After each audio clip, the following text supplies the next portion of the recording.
안녕하세요. 저는 결혼 딱 1년 채우고 아이 없이 이혼한 직장인입니다. 저는 부귀영화를 누리며 사는 걸 바라지도 않았고, 그저 남들처럼 아이 낳고 가족이 행복하게 사는 삶을 꿈꿨을 뿐인데, 이혼하고 나니 결혼 전 주위에서 듣던 말이 생각이 나더라고요. 결혼 전에 누군가 저에게 결혼 과정이 순탄치 않으면 결혼 생활도 쉽지 않다라고 말해줬다면 그때는 웃으며 흘려들었을 거예요. 하지만 결혼하고 나서야 그 말이 얼마나 맞는지 뼈저리게 느끼게 됐죠. 저는 시어머니와 남편이 다툼 없이 잘 지내기 위해 최대한 맞춰가며 결혼 생활을 시작했지만 고부 사이 시간이 간다고 해결되는 게 아니더라고요. 시간이 지날수록 저와 어머니 사이는 나빠졌고 무엇보다 남편이 중심을 잡지 못했습니다. 결혼 생활 내내 장가보냈다는 사실을 잊은 듯 자주 개입하는 시어머니와 독립할 생각이 전혀 없는 캥거루 같은 남편 때문에 질려버린 저는 결국 이혼해서 자유로운 삶을 살기로 선택했고, 이혼한 지금은 그 결정을 전혀 후회하지 않고 있답니다. 결혼 전 사실 저는 모아둔 현금이 그렇게 많지 않았어요. 바로 집을 사는 일에 돈을 전부 썼기 때문입니다. 저는 20대에 집을 사는 게 제 목표였거든요. 결혼 전 제가 모아놓은 돈을 다 투입해 20살부터 부운 청약에 당첨돼서 집을 마련해 놓았습니다. 결혼 전 사실 제 인생 계획엔 결혼이 필수는 아니었어요.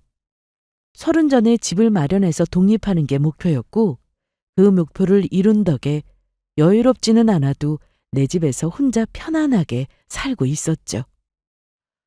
그런데 어쩌다 보니 저를 좋다고 해주는 사람을 만나게 되었고, 그렇게 지금의 남편과 결혼까지 약속하게 되었네요.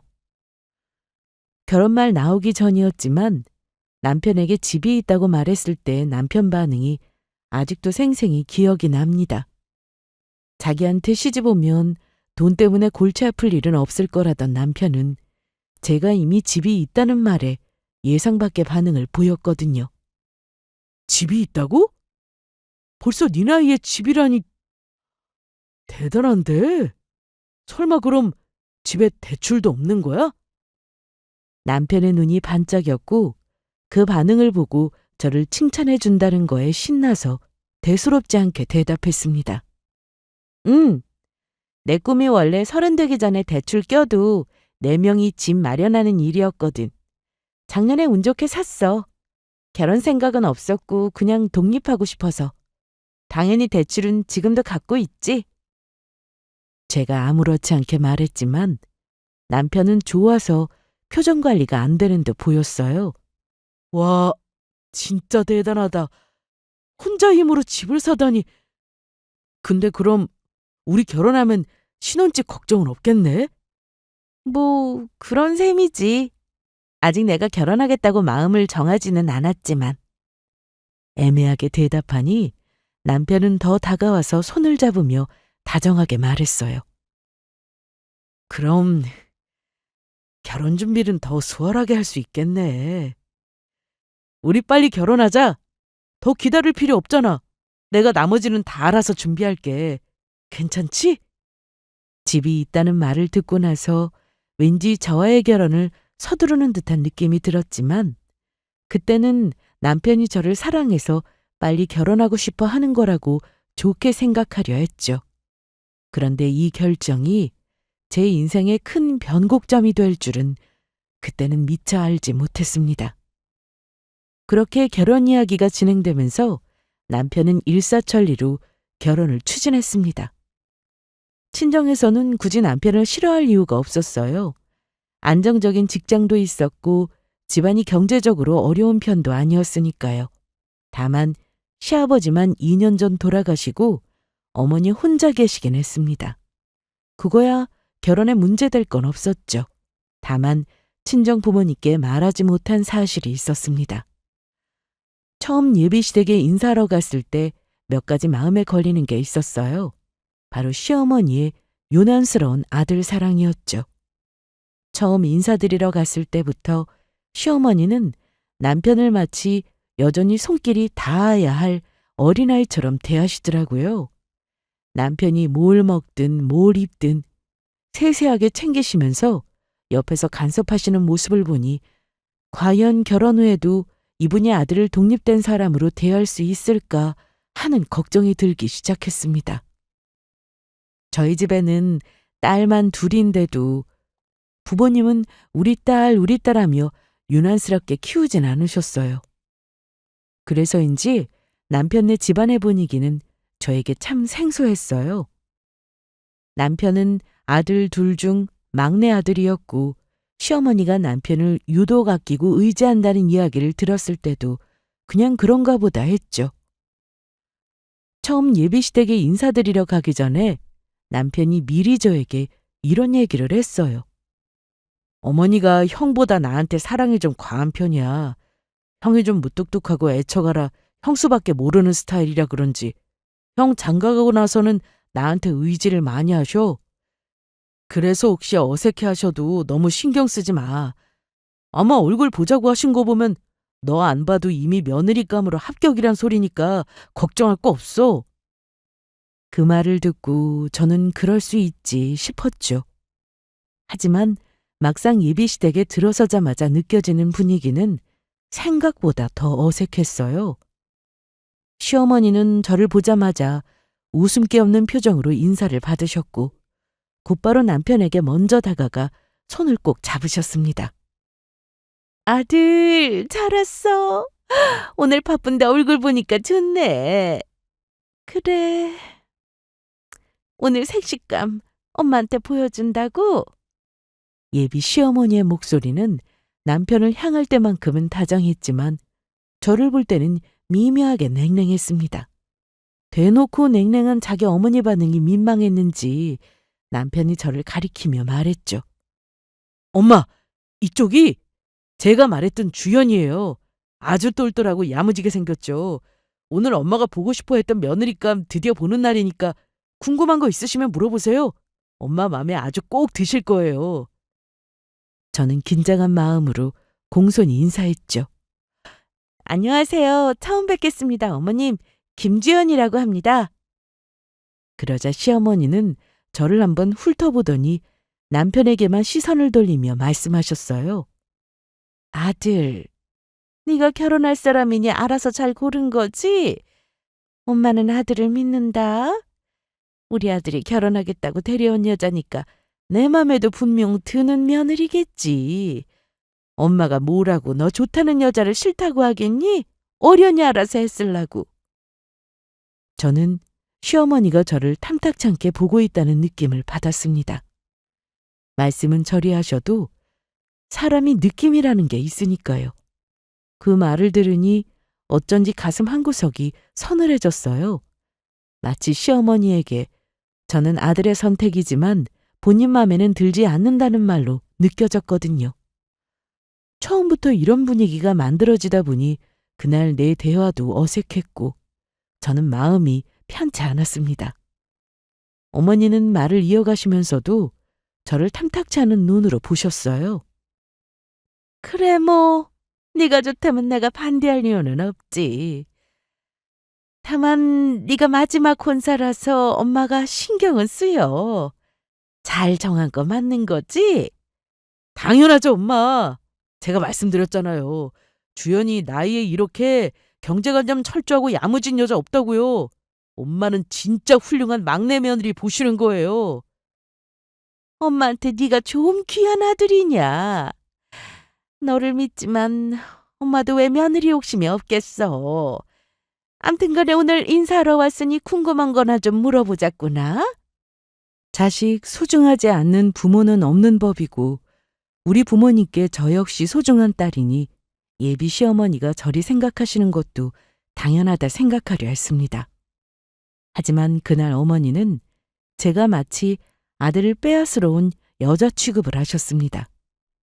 시어머니는 하나하나 저를 뜯어보시듯이 질문하셨고 그래도 예비 시어머니와 처음 만남인 만큼 저는 성실하게 답하려고 애썼어요. 그런데 학력을 물어보시는 말에 제가 전문대를 졸업했다고 말씀드리자마자 시어머니 표정이 확 어두워지시더라고요. 뭐, 천문대? 그럼 2년제 대학을 나왔다는 거냐? 자식 좋은 대학 보내는 건 부모로서 당연히 해야 할 의무인데 공부를 못 따라간 거니? 아니면 집안 형편 때문에 빨리 취직하려고 천문대를 간 거니? 어느 쪽이든 부모님이 잘하신 건 아니지. 나는 우리 아들 둘 대학 다닐 때 학비 대느라 아주 허리가 휘는 줄 알았거든. 그래도 졸업하고 좋은 직장 취직해서 자기 앞가림 잘하고 사니 지금 와서 생각하면 얼마나 뿌듯한지 몰라. 저는 어머니 말이 무슨 뜻인지 알고 있었지만 미소를 지으며 대답했습니다. 네, 저희 부모님도 두 분이 식당 하시면서 열심히 일하셨어요. 자식들 각자 앞가림 잘하고 있고요. 그리고 대학보다는 저는 돈 버는 게 목표였거든요. 그 덕에 운 좋게 또래들보다 집도 일찍 장만했고요. 저는 부모님이 저 경제관념 확실히 가르쳐 주시고 돈 모으는 방법 가르쳐 주신 걸 너무 감사하게 생각하는 걸요.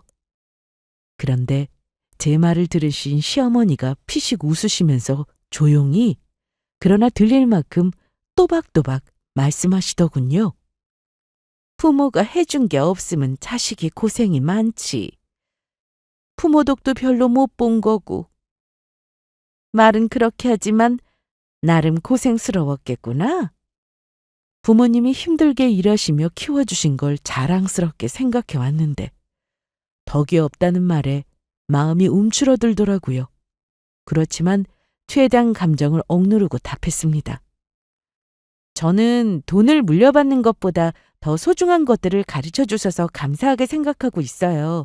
저도 그 덕에 이제 제 힘으로 자리 잡았고요. 그래, 엄마. 내가 말씀드렸잖아요. 연주는 벌써 자기 이름으로 집도 있다고요. 저보다 낫다니까요. 이제 곤란한 질문은 그만하고 엄마. 같이 즐겁게 식사해요. 네? 어색한 분위기를 애써 돌려보려는 남편 행동으로 그날 대화는 일단락되었습니다만 이 결혼이 과연 순탄할까 걱정이 되더라고요.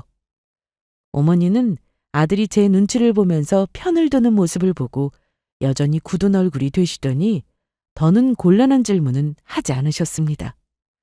그때 처음으로 결혼 과정이 순탄치 않겠다는 예감이 들긴 했어요. 하지만 당시엔 남편이 저를 진심으로 사랑한다고 믿었고 이 결혼이 분명히 잘한 선택일 거라 생각했습니다. 시어머니의 아들 사랑이 유난스러워 보이긴 했지만 가족으로 어떻게든 잘 지내보자 싶었습니다. 사실 시댁이 경제적으로 어렵지는 않았어요. 서울에 자가도 있으셨고 어머니도 월세 받는 상가도 있으셔서 노후 걱정은 크지 않다고 들었습니다. 시어머니가 외출하실 때마다 꼼꼼히 꾸미는 모습 보면 생활이 궁핍한 분은 아니셨죠. 다만 남편 위로 형이 결혼하신 지 얼마 되지 않아서 막내 아들까지 장가 보내는 게 조금은 부담이 되셨을 수도 있었을 겁니다. 그래도 제가 결혼 전부터 집이 있다고 하니까 시어머니는 내심 마음에 안 드는 듯 해도 결혼을 반대하시지는 않으셨어요. 시어머니 진짜 속마음은 저도 모르죠. 하지만 첫인사 때 저에게 까칠하게 구신 이후로는 오히려 겉으로는 아무렇지 않은 척하시며 우리 결혼을 추진하셨어요. 상견례 때도 저희 부모님 만나서 원활한 분위기 속에서 마무리했고 결혼 날짜도 양가 부모님 상의하에 좋은 날로 잡았습니다. 그때는 내가 시어머니에 대해 뭔가 너무 편견을 가진 게 아니었나 죄송스런 마음이 들기까지 했습니다. 하지만 역시나 결혼 과정이 순탄치만은 않았습니다. 시어머니의 간섭이 정말 상상 이상이었거든요. 결혼 날짜 정하는 것 외에 작은 혼수 하나 고르는 것부터 제가 입는 드레스, 남편 양복, 양가 부모님 한복까지 모든 걸 본인의 뜻대로 결정하려 하셨죠. 저는 보통 부부들과 달리 혼수를 남편이 해서 들어오기로 했는데요. 어머니는 제가 어려서 안목이 없다고 하시며 같이 고르러 가자고 하셨습니다. 저는 어른 조언 들어서 나쁠 것 없다는 생각에 어머니랑 흔쾌히 같이 갔죠.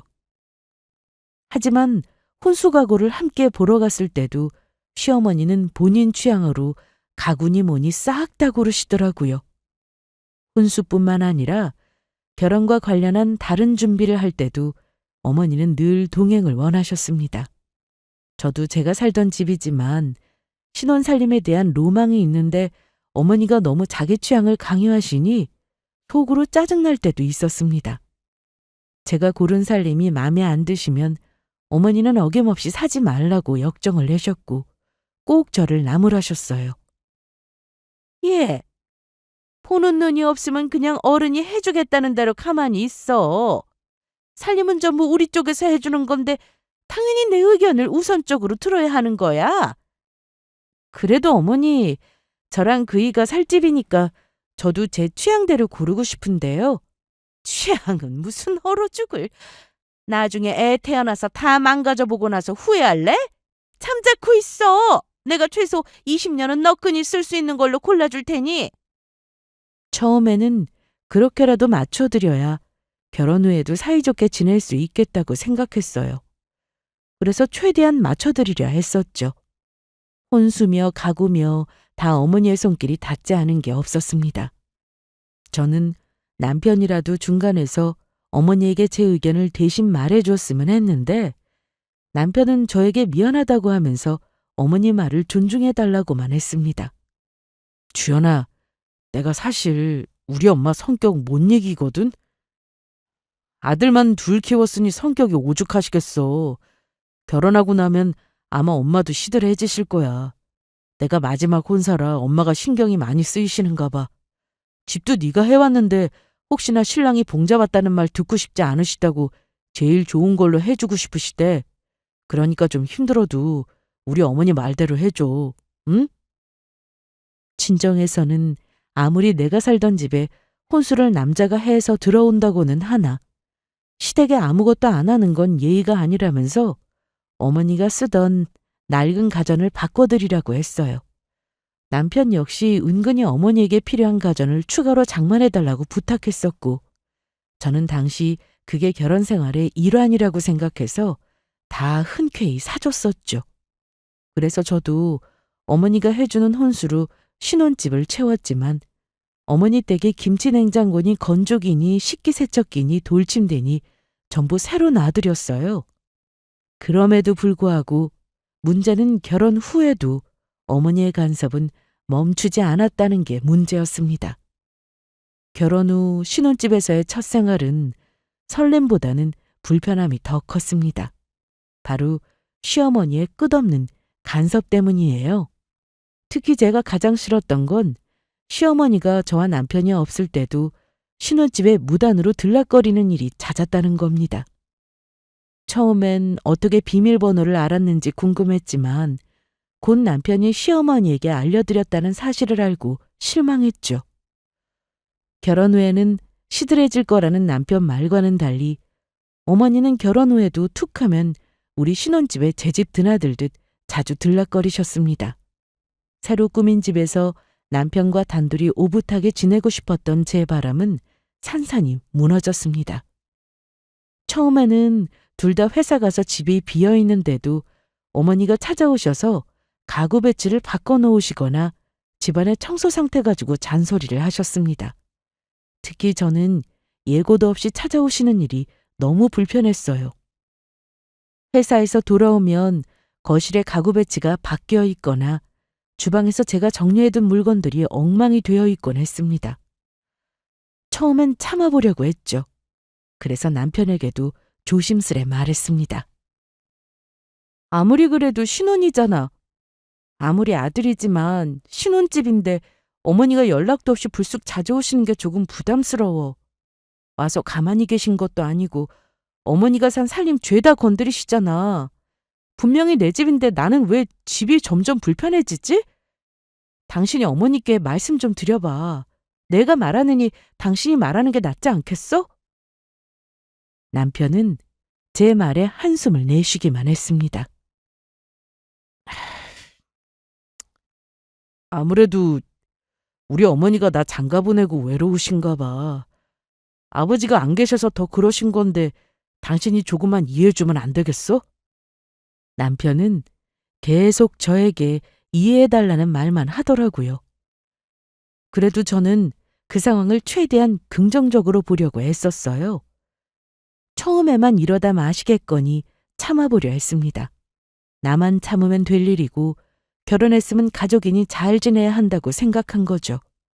하지만 어머니의 간섭은 갈수록 심해졌고 그럴수록 남편은 더 어머니 편에 서기만 했습니다.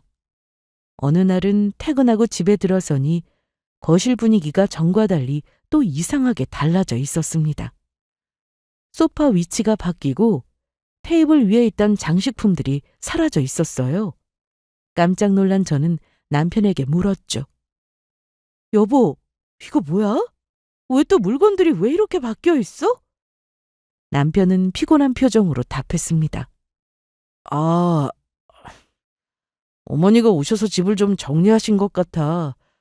집이 어수선해 보였나 보지? 깨끗해지고 좋기만 한데 뭐. 깨끗해서 좋다니. 아무리 아들네 집이라고 해도 말은 하고 오셔야지. 내 물건들은 왜 마음대로 옮기신 거야? 이거 내가 아끼는 장식품들은 다 어디 갔어? 남편은 무안한지 애써 웃으며 어깨를 으쓱했어요. 아마 어머니가 버리지 않으셨을까? 어머니가 보시기엔 필요 없다고 생각하셨나 봐. 이번에도 또 어머니구나 하고 화가 난 저는 한숨을 내쉬며 말했죠. 당신이 어머니한테 좀 말해주면 안 돼? 여긴 우리 집이잖아. 어머니가 마음대로 물건 옮기고 필요 없다고 판단해서 버리시는 건 아무리 아들네 집이라고 해도 경우가 아니지. 남편은 잠시 머뭇거리다가 한숨을 쉬며 대답했습니다. 그래도 당신이 이해 좀 해줘. 이 집에 당신 혼자 사는 것도 아니고 어머니도 우리 걱정해서 그러시는 거야. 너무 예민하게 받아들이지 마. 맞벌이 하니까 조금이라도 도와주고 싶어서 오시는 거지. 맞벌이에서 힘든 며느리 생각하시면 안 오셔야 맞지.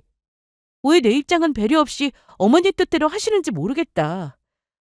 어쨌든 당신도 알아도 나도 지금은 참고 있지만 계속 이런 식이면 계속 참고 있을 수만은 없어. 신혼살림 어머니 맘대로 하신 것까지 참은 거 거기까지가 내 한계야.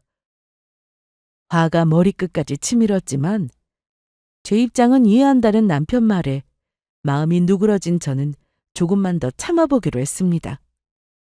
하지만 시어머니의 무단 출입은 그 이후로도 계속되었습니다. 하지만 제 입장에서는 부담스러웠어요.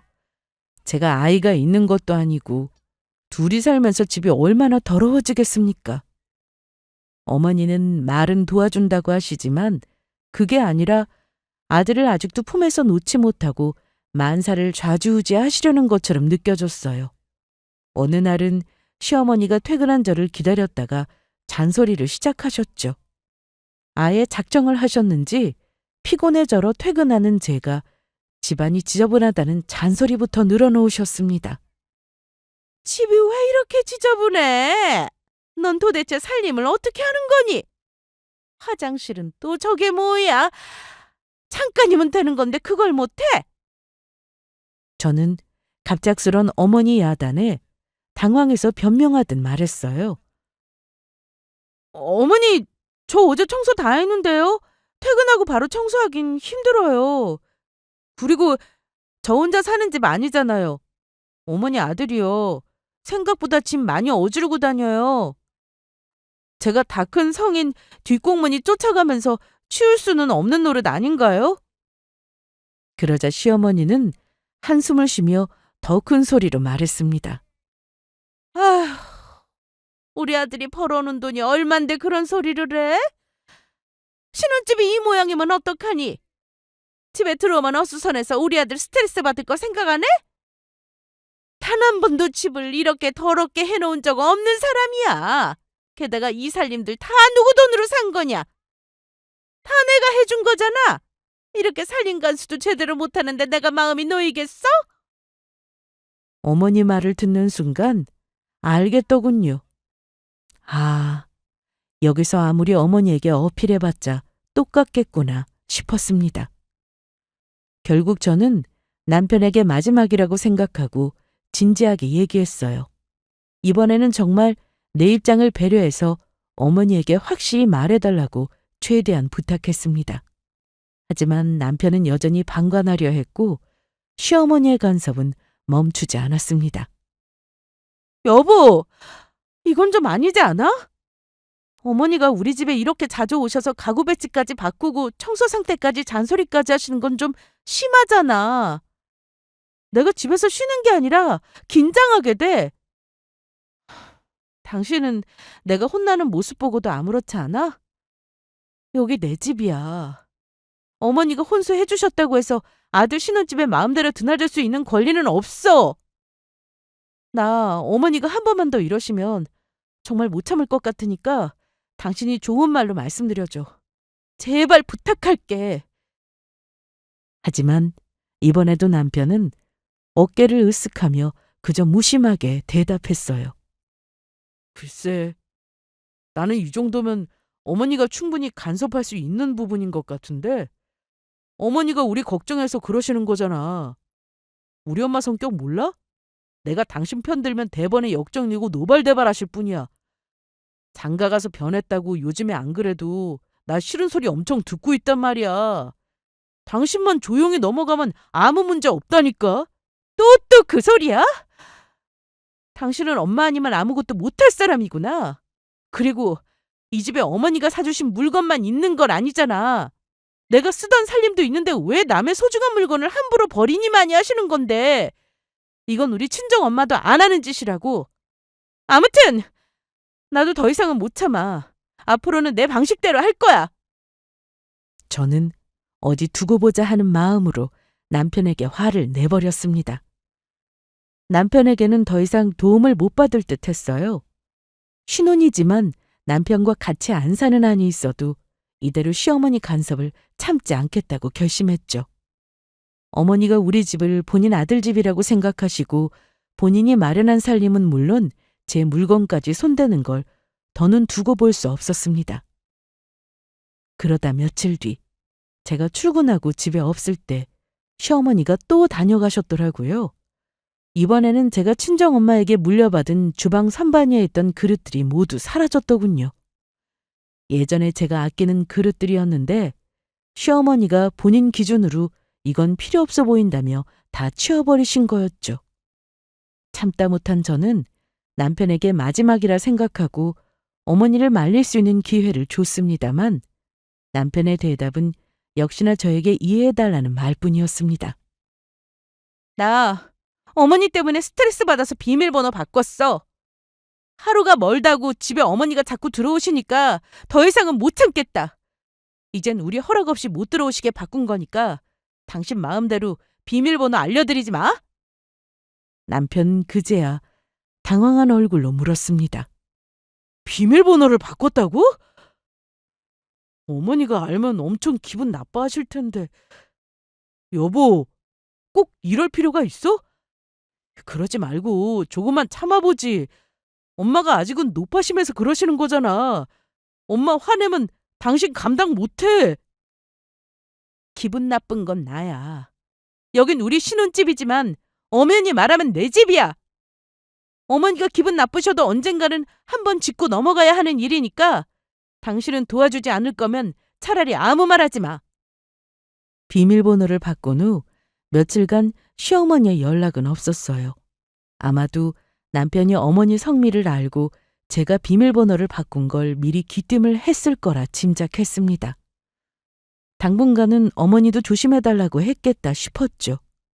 뭐라고 했든 이제 어머니가 집에 함부로 못 들어오신다고 생각하니 그제야 마음이 조금 편해졌고 집에 혼자 있을 때도 더 이상 갑작스런 방문에 신경 쓰지 않아도 되어 다행이라 생각했어요. 하지만 더 황당한 일이 일어날 줄은 저 역시 꿈에도 모르고 있었습니다. 제가 모처럼 친정에서 하루 시간을 보내고 오겠다고 한 날 사달이 나고 말았죠. 오랜만에 친정에 가서 동생도 보고 친정에서 하루 자고 오기로 했습니다. 오랜만에 부모님과 시간을 보내고 돌아온 저는 현관문을 열자마자 눈앞에 펼쳐진 광경에 할 말을 잃고 말았습니다. 글쎄, 집안이 텅 비어 있었어요. 소파, 가전제품, 심지어는 작은 인테리어 소품들까지 흔적도 없이 사라져 있었습니다. 저는 이렇게 집을 털어가는 도둑도 있나 하는 생각에 당황해서 집안을 이리저리 둘러보다가 뭔가 이상한 느낌이 들더라고요. 제 옷과 남편 옷, 남편이 쓰던 컴퓨터 같은 물건만 남아있는 게 영 이상했죠. 저는 급하게 남편에게 전화해 물었습니다. 뭐야, 여보. 집에 왔더니 가구랑 가전이 하나도 없어. 대체 이게 다 어디 간 거야? 설마 도둑이라도 든 거야? 당신 주말에 집에 있었잖아. 그런데 다급한 저와는 달리 남편은 무덤덤하게 답하더군요.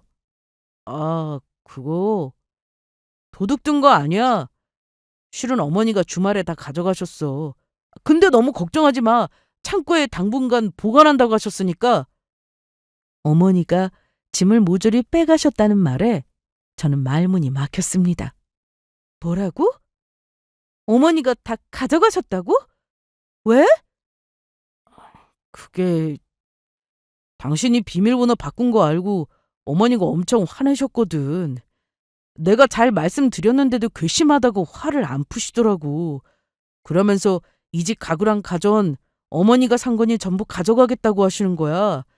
당신 못된 버릇 고치시겠다고. 나도 갑갑하다. 어머니 성질을 누가 말려. 며칠 있다가 어머니 좀 누그러지시면 당신이 죄송하다고 사과드려. 내 말대로 해야 조용히 넘어갈 것 같으니까. 저는 너무 어이가 없어서 소리를 질렀습니다. 아니, 그럼 당신은 그걸 가만히 보고만 있었어? 우리 집 물건들인데 왜 그걸 가져가시게 두냐고. 그리고 내가 무슨 못된 버릇이 있다고 고치시겠다는 건데? 남편은 짜증난 듯 한숨을 내쉬며 말했어요. 당신도 알잖아. 어머니 성격. 괜히 더 큰 싸움 될까 봐 그냥 내버려 둔 거야. 뭐 어차피 어머니가 사주신 거니까 가져가신 거 아닐까?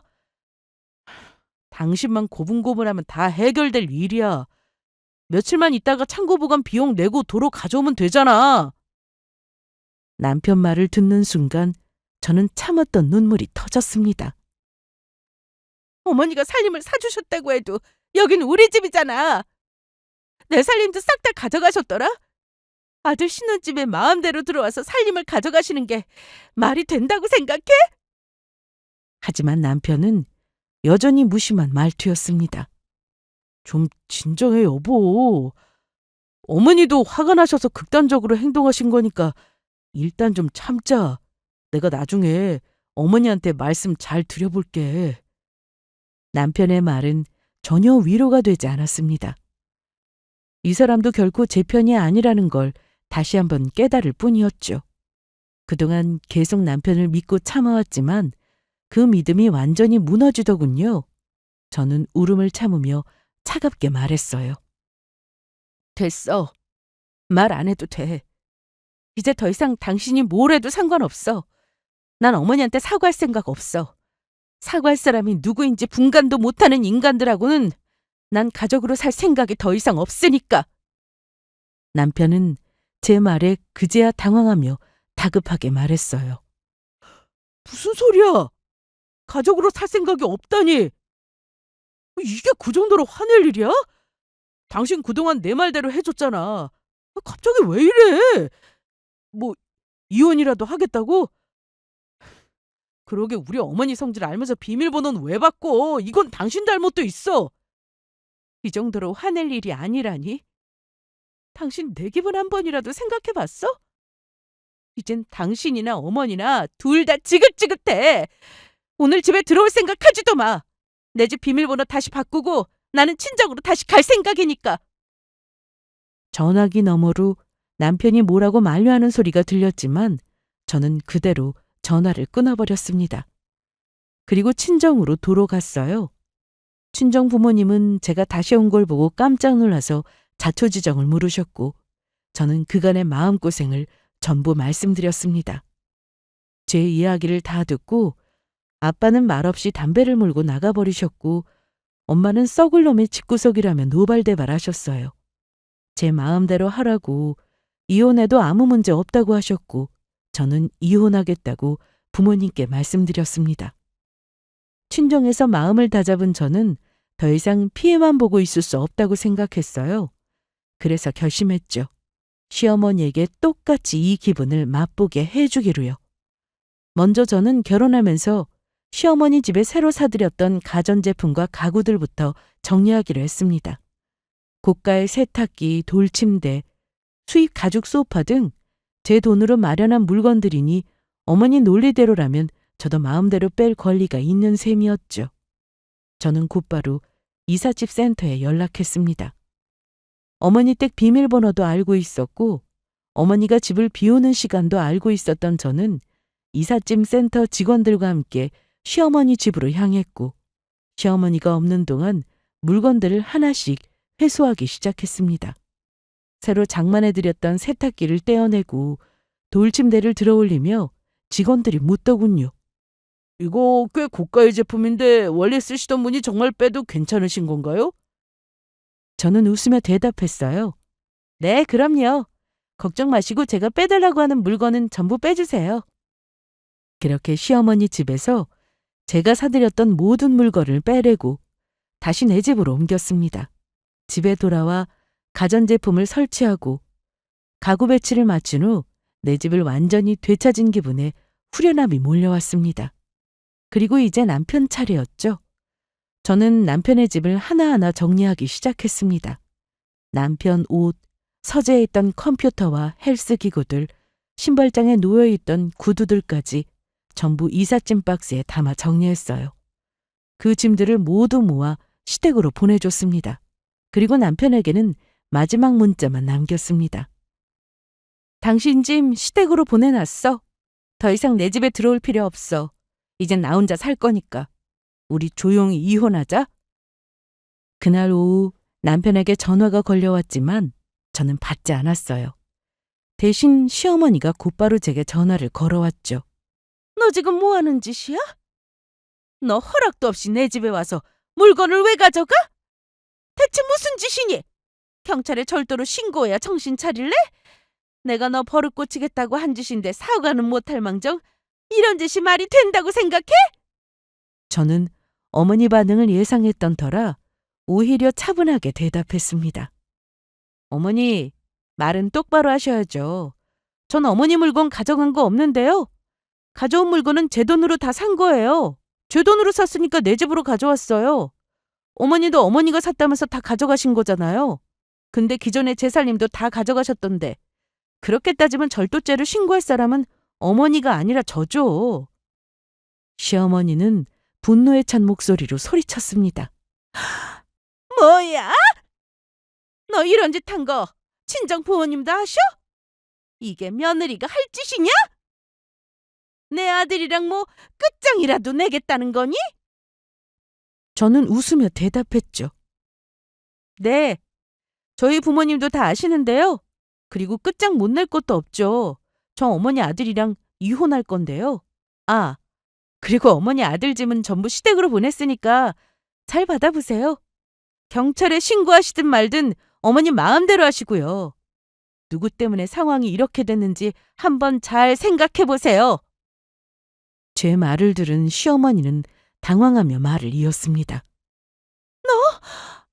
네가 진짜 이럴 수 있어? 전문대 나온 너!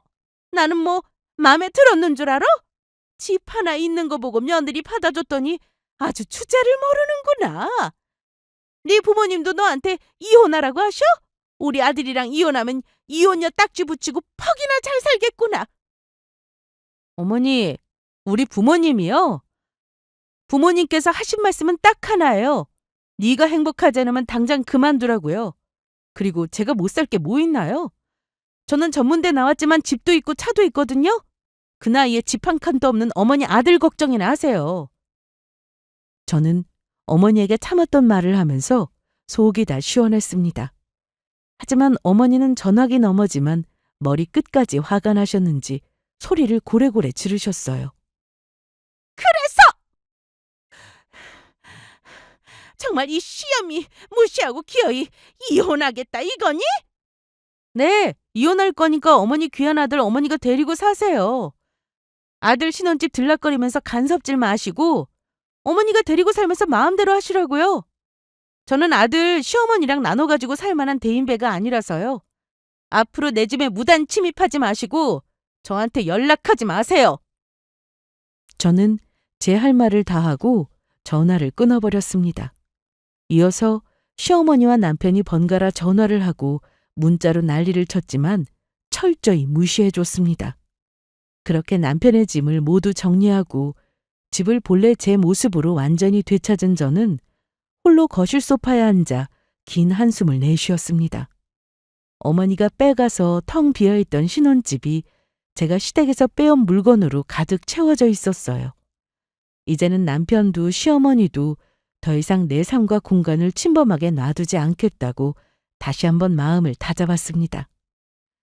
남편과 시어머니는 제가 이혼을 요구하자마자 얼굴빛이 달라졌어요. 남편은 처음엔 당황하며 저를 달래려 드렸습니다. 진정하자 여보. 나도 당신 말 다 이해해. 나도 엄마한테 처음 대들고 싸웠다니까. 앞으로는 내가 무조건 당신 편에서 얘기할 테니 우리 다시 시작해보자. 남편은 자기 살겠다고 입에 발린 소리를 해가며 납작 엎드려 저를 붙잡았지만 제가 냉정하게 서류를 내밀고 이혼을 요구하자 태도가 급격히 바뀌더라고요. 협의 이혼 서류에 도장을 찍으라고 하자 남편은 곧바로 도장을 찍지 않겠다고 버티기 시작했습니다. 절대 이혼 안 해! 내가 왜 도장을 찍어야 해? 이혼하고 싶으면 당신이 돈 들여서 소송이라도 해보든가! 아무리 생각해도 내가 뭘 잘못했는지 모르겠다. 이게 이혼까지 할 일이냐고! 시어머니 역시 한술 더 떠서 말했죠. 그래, 우리 아들이랑 내가 도대체 뭘 잘못했길래 이혼까지 하겠다고 나오니? 내가 아들 결혼시키면서 쓴 돈이 얼마인 줄 알아? 소송은 무슨. 나야말로 네가 이혼 소송하면 손해배상 청구할 거니까 각오해. 그 말을 듣고 저는 어이가 없어서 헛웃음이 나왔습니다. 손해배상이라니 정말 상상도 못한 요구였죠. 저는 단호하게 맞받아쳤습니다. 그래요? 그럼 법대로 하죠. 두 사람 다 법대로 하고 싶어 하시는 것 같으니까 제가 아주 제대로 대응해 드릴게요. 그래도 결혼이라는 인연으로 한번 맺어졌던 사람이니 좋게 협의 이혼으로 끝내주려고 했지만 이렇게 끝까지 뻔뻔한 모습을 보니 절대 그대로 넘어가주면 안 되겠다는 생각이 들었어요. 그래서 저는 변호사를 찾아가서 모든 상황을 상세히 설명하고 소송으로 강력하게 대응하기로 했습니다. 이혼 소장을 받고 나서 남편과 시어머니는 저를 보고도 여전히 당당하게 굴었습니다. 시어머니는 비웃듯 말했죠. 소송? 그래? 어디 네가 뭘 준비했는지 한번 보자. 나도 우리 아들이 돈 쓴 거 다 받아낼 테니까 그렇게 알아! 저는 굳이 그 말에 대응도 하지 않았어요. 저는 아무 말 없이 변호사와 함께 준비한 서류들을 차례대로 제출했습니다. 이혼 소송과 함께 혼인 비용에 대한 상세 내역, 남편의 경제적 기여도, 시어머니의 무단 출입 증거, 정신적 피해 보상 청구까지 전부 포함된 소송 서류였습니다. 얼마 후 법정에서 남편을 보게 되었습니다.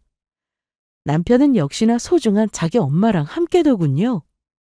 그때까지도 남편은 어떤 식으로 상황이 흘러갈지 파악을 못하더라고요.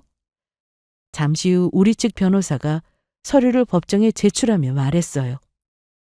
원고는 결혼 생활 동안 피고 측으로 인해 지속적인 정신적 피해를 입었습니다. 시어머니의 무단 출입과 재산 침해, 그리고 남편의 방관에 대한 모든 증거가 여기 있습니다. 남편은 제가 이렇게까지 철저하게 준비했다고는 생각을 미처 못한 듯 했습니다. 당황한 표정으로 변호사를 바라보며 언성을 높이더군요. 이게 다 뭐야? 손해배상? 당신 진짜 이럴 거야? 당신이 왜 손해배상 청구를 해? 이건 오히려 우리 쪽에서 요구해야 하는 거잖아. 저는 남편을 보며 냉정하게 대답했죠. 법대로 하자고 한 건 당신들이잖아. 그래서 나도 법대로 하는 거야. 그동안 당신네들이 내게 입힌 피해 다 법적으로 청구할 거야. 내가 무시당하고 당하기만 할 것 같았어? 법대로 해보라며. 시어머니도 얼굴이 붉어지며 변호사를 쳐다보더니 말했어요. 말도 안 돼. 내가 쟤한테 뭘 그렇게 잘못했는데. 돈을 얼마나 썼는데 이게 무슨 소리야. 이혼도 억울한데 손해배상이라니. 판사는 두 사람을 제재하며 차분하게 말을 이었습니다. 원고 측에서 제출한 자료와 증거를 검토한 결과 피고 측의 혼인생활 동안에 부적절한 행동이 명백히 드러나고 있습니다. 혼인생활 중 발생한 시어머니 주거 침입, 재산 침해, 정신적 피해에 대한 원고의 청구는 정당한 것으로 판단됩니다. 그 말을 듣고 남편과 시어머니 얼굴은 새파랗게 질렸습니다. 남편은 마지막으로 애원하듯 제게 말했어요. 제발 이렇게까지 할 필요는 없잖아. 우리 좋게 끝내자고. 차라리 내가 협의 이혼해줄게. 도장 찍어주면 되는 거지? 그렇게 하자. 내가 안 붙잡을 테니 그렇게 마무리하자고.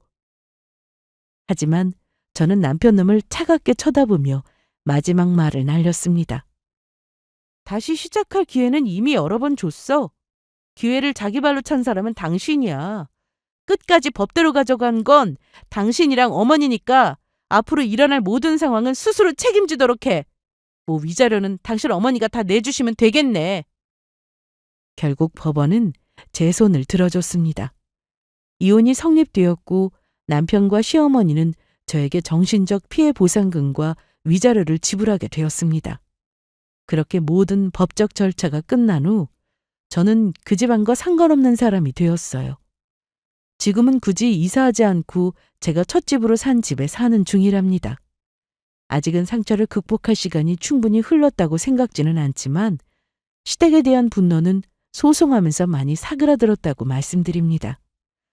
결혼도 제가 한 선택이고 이혼도 저의 선택이니 당연히 제가 감당할 몫이라고 생각해요. 사람 제대로 못 본 제 탓이 제일 크죠. 그래도 아닌 것 같은 결혼 빨리 접었으니 더 이상 인생 낭비 안 하게 된 걸 다행으로 생각하려고요. 이혼이 나쁜 것만은 아닌 게요. 이혼하고 나서 나름 배운 것도 있습니다. 이제는 제가 원하는 사람들과만 건강한 관계를 맺고 혼자서도 충분히 행복하게 살아갈 수 있다는 자신감이 생겼달까요? 힘들었던 결혼 생활은 끝이 났지만 이혼 덕분에 예전보다 저는 더 강해지고 당당해졌다고 생각해요. 이런 저의 삶을 조용히 응원해 주신다면 감사하겠어요. 아울러 저와 비슷한 경우에 계신 분들이 법적 절차를 밟을 때 도움이 되셨으면 합니다. 그럼 저의 사연은 여기서 마치겠습니다. 감사합니다.